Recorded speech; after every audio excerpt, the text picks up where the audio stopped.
Satu, dua, tiga, empat, lima, enam, tujuh, lapan. 4 ke 8 ni le. 8 bo. 8, 8, 16 berarti 7 botik ke meng? Ha, 7 botik. Oi, 4 dah dum. Ha, paduk ni 8. 8, 10, 10, 11, 12. Kana 12. Oi, ho sago je. Cik oh tha lagu 12, 11, 14. 14. Sabah tu. Sabah tu ho ka. Punak berapa no ke beli kami. Perginya tinggal 14. Kau pula sabah apa? Kami ngota dajuk mau belah apa? Ku pegah no ke beli tinggal 14 apa? Sabah tu apa? Kakak bu apa? Aku nak minta pembu ni apa kami apa? Supaya tajak rumah ni budi. Yang tu nama apa? Berasa kena aku dia. Nya jalannya berasa. Kan nya rumah puyang je. Tapi nya yang nya. Wah, apa? Apa? Online beli kami kalian ni. Luar rumah nak pergi beli naliang ni. Kami elok ya tak batik ho. Tak tajuk kami puya belah apa. Tak tajuk kami memang belah apa tinggal puya belah apa. Tak batik ho ya. Apa? Tak pegang-pegang dia nak. Oh, tak tahu. Oh, mari Tiwan. Hai kamang dalam belang wikat oma kadana ni. Nyo ti kuno jak badro nak kuya pegah. Timang ku pegleh nyo le bacu. Cukup berat penting. Kena gara-gara orangnya nak main menteri rumah nak jarong kami. Yang ke kami dia kalau pelih dalam belang. Madu-madu kali memang belabok. Jadi, berkelam poleh malam. Memirah dia medai. Mirah medai mengkebah-kebah haji baba.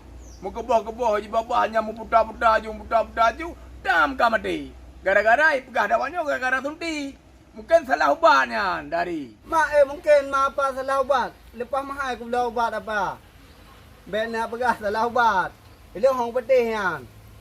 Mak mungkin mana apa ni pegah je ni ujak tegamnya ni sunti.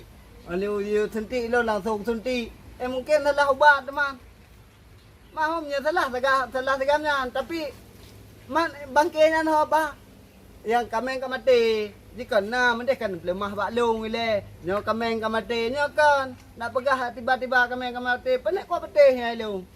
Bangkai kau kuat tanam. Tabai pegah di awak kampung ini. Menyohana tatanong bangkainya menular mati kami lain daripada mati kami lain pun belah apa kau enggak dah haji siapa anam orang ni kali pegah adik kecil mentang kali pegah ham nyona menyo kami mati gara-gara tuntik nya habitat nomi kampung bujo gede ya apa ni bikin gua kebah nyo kebahnya mati lain alah dah bangai orang ni nya apa-apa kena ni bedah le apa kena kau mana kau kuda watro ni apa kah? Kau kilo hana manga lagi nanti fikir dah wale long gua pengepengeron ni lo hana lo lagi bu. Kau duduk tron semengen apa? Kau duduk tron. Long mana lo nak dah orang nyam nyo je cok kami nyu pulang. Apa yang kami tetap patron apa apa? Nanti dia menan ni lo balik juga apa? Kan je lo menyo percaya ke aku deh betul nak dah aku. Okey bang percaya. Cuma mana apa? Dan tiba-tiba lo hana le kami yang sabong kau bilang benda dia bala bang mang ke.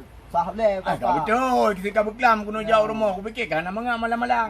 Kan? Yang tiga kata wadannya jarong pegah le ni kalau ubah-ubah le be berangkau. Tapi mana minta apa hantu wadah aku jarong telefon terus apa jarong kami. Je. Dia mana apa? Assalamualaikum. Waalaikumsalam. Mana apa? Ya lah, lo nama ngalengan. Yo kacan. Untung kudu pegah ka mati gara-gara itu ti. Yo kunyo rupa ji. Mangat dah tak bunga koyang. Yo ka sabar le. Padahal ke kami kau bublo tu po. Untung ku pegah gara-gara mati itu ti. Kagak terima kasih. Dah.